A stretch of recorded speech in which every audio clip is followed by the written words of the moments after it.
Today's reading is Numbers 14 through 15. The Bible describes the Promised Land as a land flowing with milk and honey at least 19 times. Canaan didn't have rivers of milk and ravines filled with honey. Rather, this was a hyperbolic way of describing the rich abundance of the land of Canaan. The 12 spies were sent in and inspected the Promised Land. They testified to the fact that it was a land flowing with milk and honey. They even brought back one cluster of grapes so large it had to be carried by 2 men.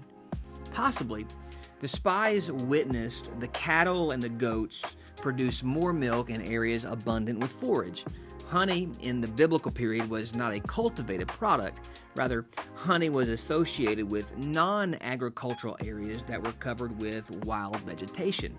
Therefore, the Promised Land had the agricultural capability to produce what Israel worked for and the capability of producing natural resources.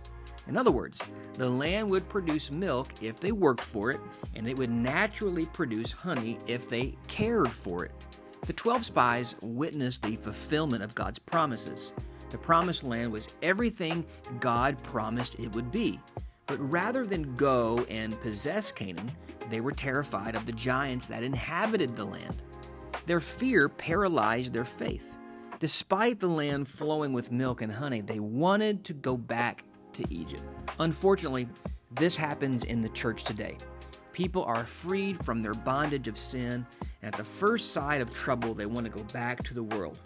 Or when they realize that living for God requires work and effort, they would rather go back to being a slave to sin. Brothers and sisters, living for God is far greater than being a slave to sin. Don't go back to the world. Don't forsake God's promises.